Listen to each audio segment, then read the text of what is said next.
This is Level Up Success Podcast with Neth and Truth. Hey, how you doing, friends and family? This is the Level Up Success Podcast. and welcome to another episode where we always bring knowledge and power to our listener. So tell me, Nate, how we gonna start this now? Hey, how you guys doing today, man?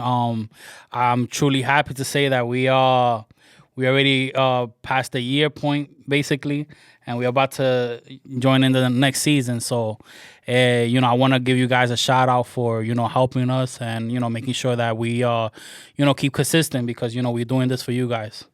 At the end of the day. Yeah, definitely. It's been a fun year. Yeah, definitely. So we have a new guest today. We're about to talk about something, interesting today. I just want you guys to keep in mind that, we're here to level up the mindset and, and if there's one thing that I want you guys to get out of this is, just to ask yourself one question. What is success? How do you define success? What is that for you?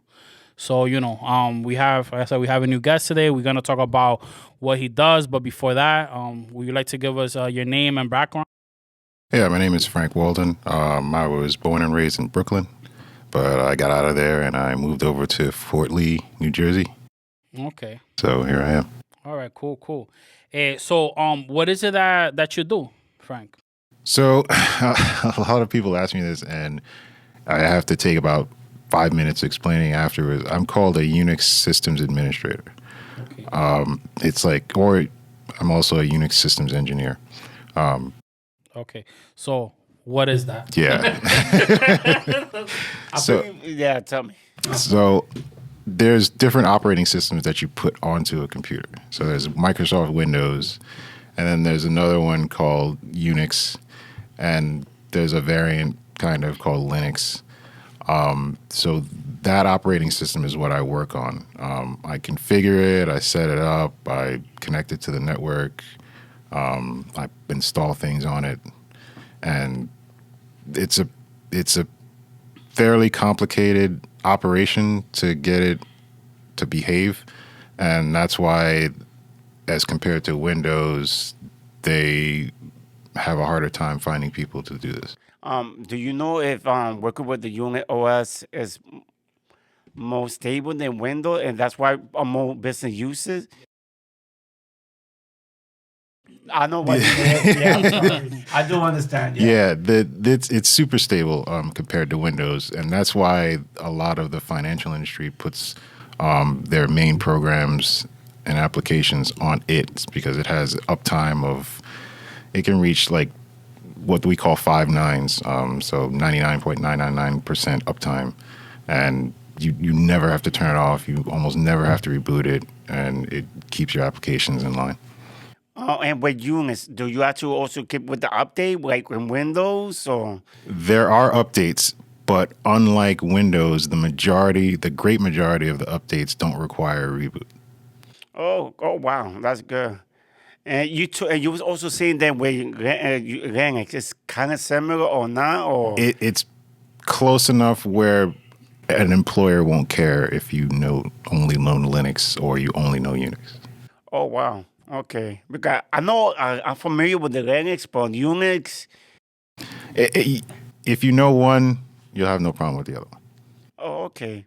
I'm sorry. I hope Nah, I say too much. I'm learning right here. 'Cause I'm like, okay, what you guys talking about? No, because you're gonna have to after because this. one of the reasons I was asking, because I'm pretty familiar with computer software, and like you said, there's a lot of different operating systems. Apple got their own operating system. Windows, of course, is mostly for PC, and a lot of business. I know use Linux or Unix, but I think you know how stable the difference between the Unix operating system compared to Windows. That's why I was asking, because I haven't dealt with Unix, but I dabble. You with sound Linux. like you have. I try it, but it's not simple. Let's just say that. I just look, man. As far as the technical stuff, I know you guys are, y'all engineers and y'all right. So and y'all work in the IT department. Yeah. Well, I know Truth has done it at some point. I was just curious to know, what about like IBM, like that company? Like, what is that? What do they work with? I mean, they just basically do computers. It's like a regular company, but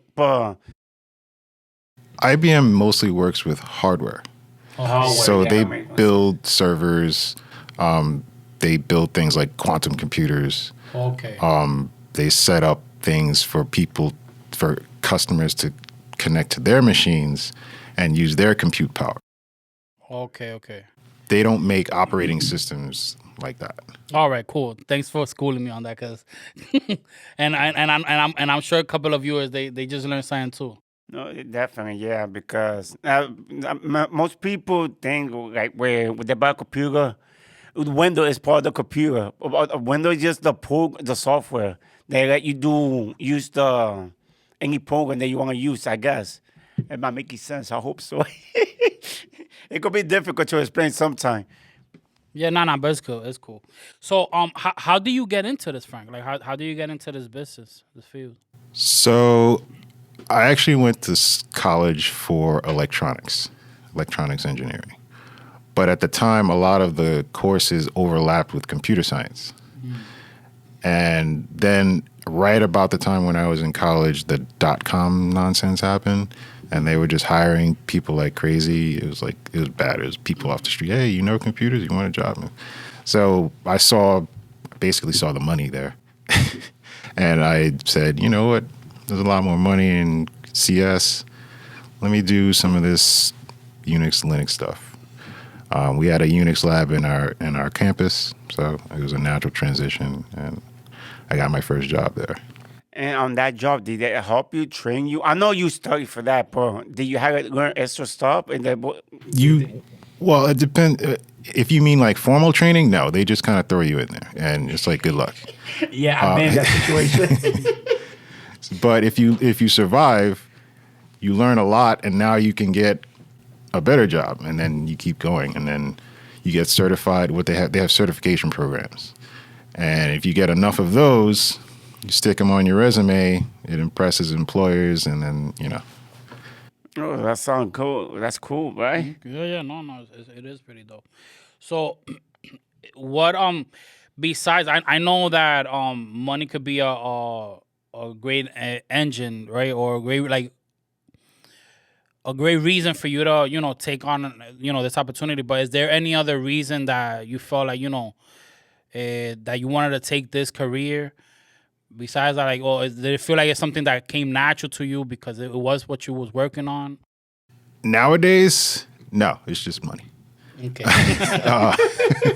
In the old days, the reason I got into I really wanted to work on secret projects, like secret computer projects. Okay.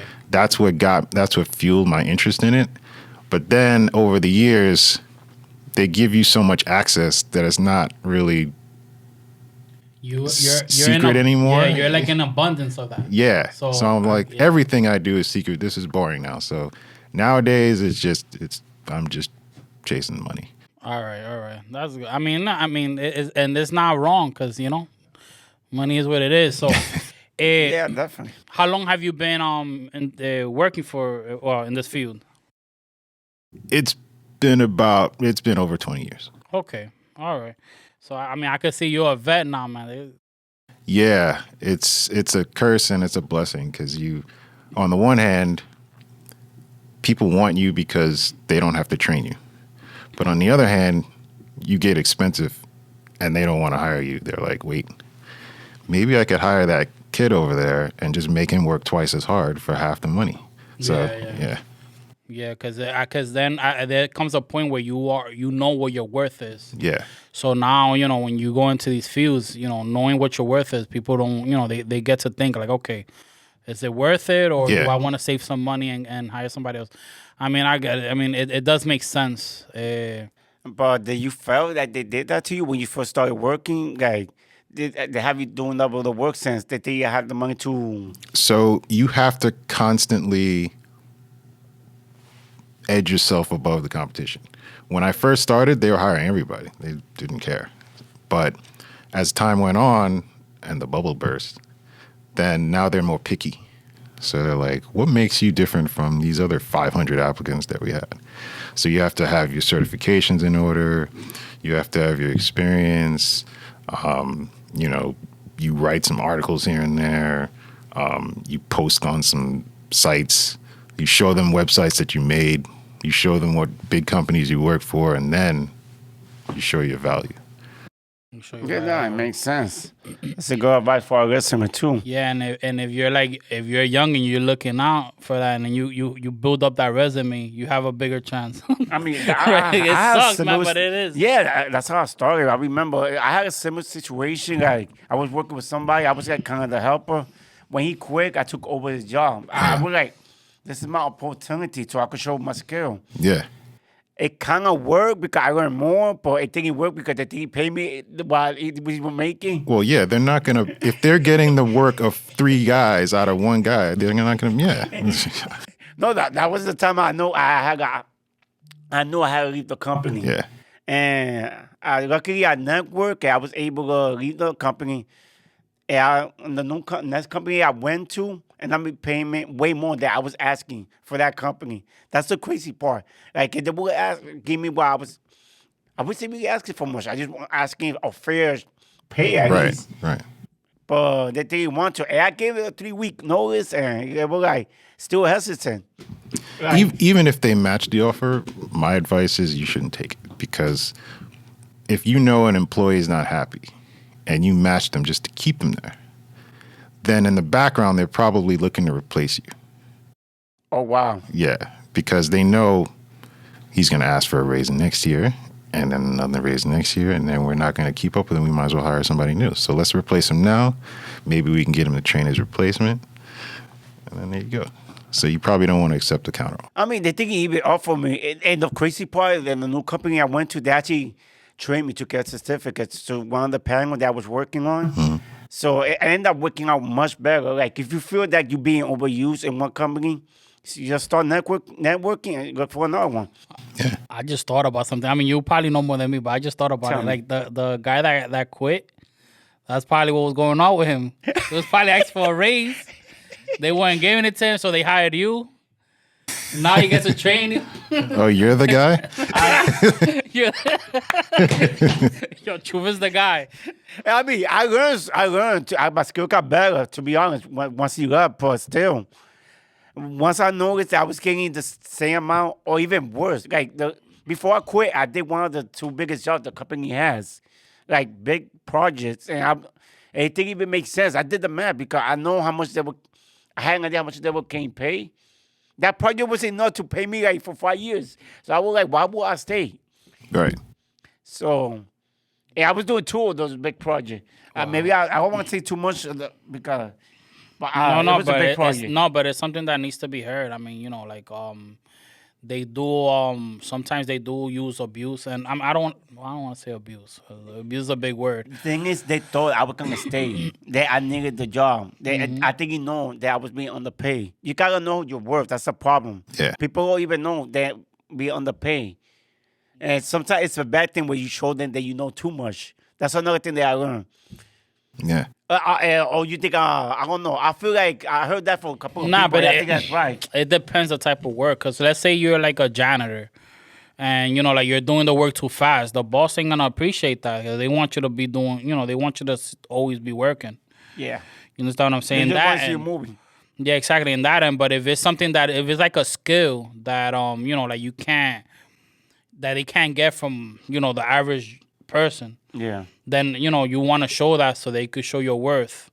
And then like if you have to threaten them with you saying that you're gonna leave if they don't pay you, then they decide. But the funny part is, before I started even looking for a job, I actually asked for a raise, and my boss came back like 2 weeks later.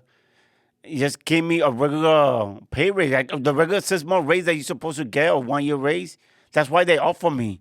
I don't think he noticed, but I was angry in my head, like, are you serious? I know how much my job is. Mm-hmm. I was working as a senior tech, where I started as a helper, and then I was still making almost the same as a helper. But it is what it is. But that's one of the main reasons I left, because I know that they appreciate me. Yeah. So now one of the keys is like Devin said, man, know your worth, understand what your worth is, and move forward with that. Shout out to Dev. All right, Yeah, hopefully I won't forget to put the The link. Yeah. No, we definitely work on that. All right. So, what is there any other like plans that you have as far as like I know you're chasing the bag right now. Is there any other plans that you have or anything that you have going on for you right now? So yeah, my ultimately my goal is to live off of passive income. So to that end, I invest in a lot of dividend heavy stocks. I'm looking to expand some into real estate, but right now, of course, the interest rates are 7-8%. Yeah. Nobody really wants to sell, and the Fed is raising rates even more. So yeah, now's not the time to get loans for real estate. So right now I'm concentrating into stocks. I have a couple of thousand shares that are paying me quarterly, and it's not enough to live on. So that's really where I want to focus, is getting more of my disposable income into that so that I can eventually live off of that income. Okay. And what do you like to like invest on? Like what kind of stocks? Like So the thing about there's three things to look for. One, you want a stock that pays a decent dividend. So dividends are typically paid quarterly. I look for dividends above 2.5%. So you get 2.5% of your money per year. yeah. The second thing I look for is it has a lot of what's called options volume. So an option is if you have 100 shares of a stock, you get to sell an option for somebody else to either buy your 100 shares for a certain price or sell you 100 shares at a particular price. And you can make money off of that because in order to get the option from you, they have to pay you. So that's another way to get income. And when you sell those, let's say you sell the stock or dividend, how would the tax work? Are they tax deductible? Or? They're not tax deductible, they're taxed at a different rate. Oh, okay. Or they tend to be higher? Lower. Lower, right? Okay, that's dope. So damn, I can actually get into that too. Yeah. I'm surprised I'm not into that. But wow. And even with the when you sell you said the 100 shares? Yeah, if you have a block of 100 shares, you can sell an option on those shares. So what that means is, let's say I have 100 shares of, I don't know, ExxonMobil or some stock, just as an example. Yeah. This is not an advice. I'm just using that as an example. Yeah, it could be Exxon, Shell, BP. Anything. Yeah. So if I have 100 shares of that, I can say to you, you can buy my 100 shares at this price if you want, but you have to pay me for the right to do so. Oh, okay. And then if it never hits that price, I just keep your money. If it hits that price, I still keep your money, but you get the shares at that price. Oh, that's dope. I never knew there's a lot of things you could do and rules to it. I was thinking about I'm trying to think of the wording, but isn't that like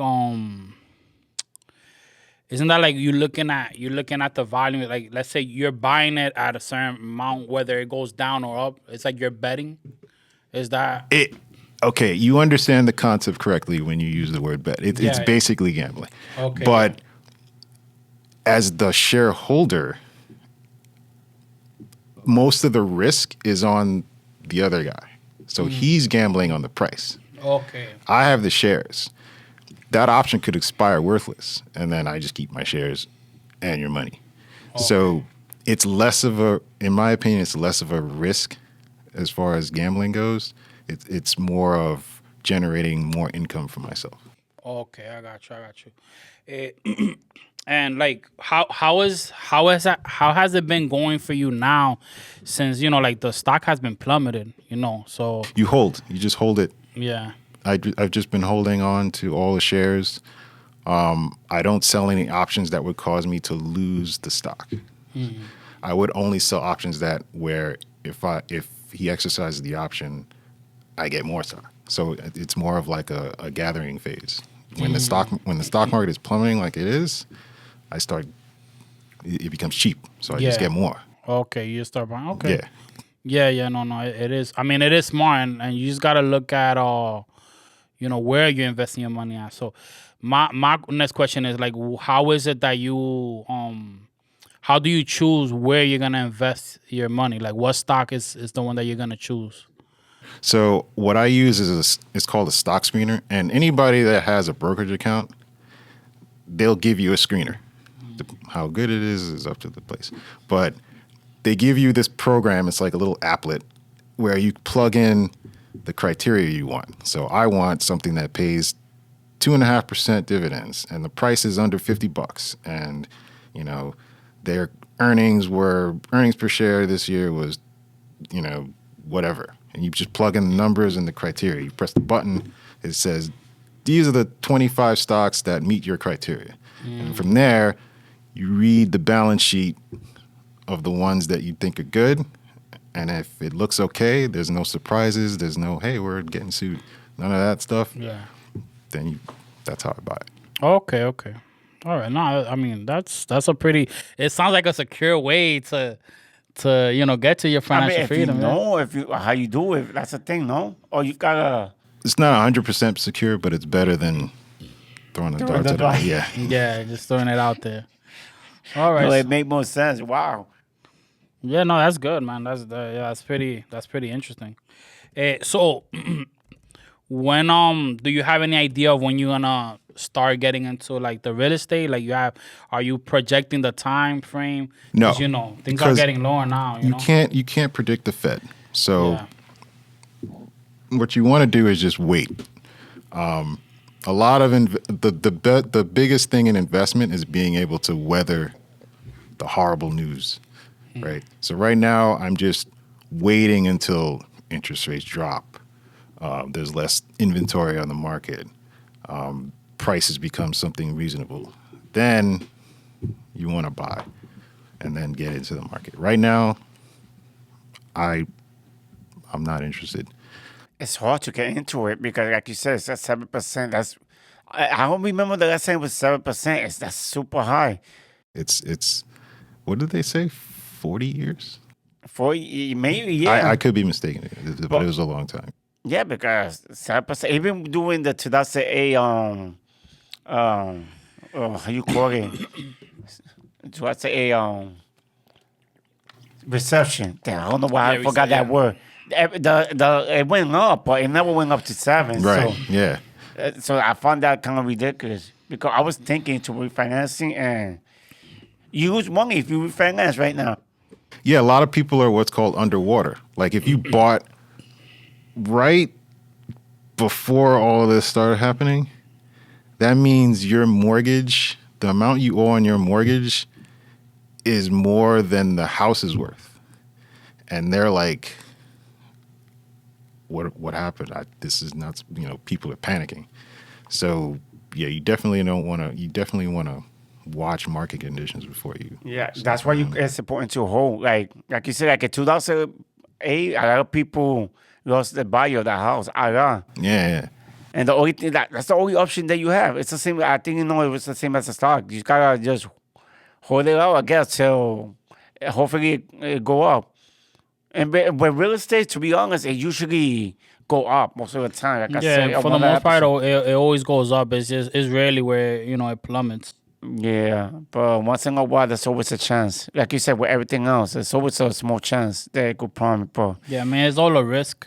You just gotta take on the smartest one that you could possibly take. Yeah, calculate the risk. Yeah. All right. So, when did you start thinking about investing into your future? Like when did that happen for you? I started thinking about that when I encountered. It wasn't me, but a coworker of mine that was older. He started talking about what's called ageism. Mm-hmm. So you know how there's racism, there's sexism in the workplace. There's something called ageism where a potential employer will have some applicants that qualify, and they'll look or determine the age of the applicant. And if you're too old, it's illegal, Yeah. but they, wink, wink, nod, nod. They're this guy, maybe not. Maybe these younger people. So as you get older, you start to realize, one, I'm gonna start to encounter Asians. Two, I can't do this forever. I'm gonna get old, and I'm not gonna be able to work. So at a certain point, I wasn't even that old. And at a certain point, I'm like, this is not gonna work for the rest of my life. I need to take care of myself. I need to have at least a cushion. I need to have a way to support myself in case. One of the things that really got me was the Great Recession. Yeah. When that happened, it's like terror. You can't get a job. If you're too old, oh well. So that was a wake up call. Yeah. No, and I ask this question because it's funny because when you're like younger, like let's say you're in your 20s, you're not thinking about none of that. So we like and I blame that to like our our environments where we grow up in. Like we're not getting educated on investing in your future. See, like for me, yeah, I just started like getting my business at the age of 24. Which I got applaud for it. Everybody was like, congratulations, you're young, you're doing so. But little do they know, all I'm really doing is something that I'm already good at. So I was already good at selling. So I'm like, might as well get a store for myself, right? And but what happens is that like I'm thinking to myself, okay, I mean I have a business, so I could just have this and I'll be straight. It wasn't until I, got to the age of 30, 31, where I'm thinking like, you know what, man, I can't be selling phones forever. Like I love what I do. I love attending clients. I have a knack for what I do. But it comes to a point where it's just like, man, I can't live my life just working here. Like I need to work on having passive income. And show my knowledge to people. That's something else that I'm learning now. I'm like, okay, I want to show my knowledge to younger people that that are curious and wanting to learn in life what is that they want to do. Because like I said, we're living in a society where we don't like the way that the system is, like the school systems and all of this is not built for us to work on our future. It's built in reality, bro. And the more I see it, the more I'm realizing schools are built for you to have jobs. Yeah.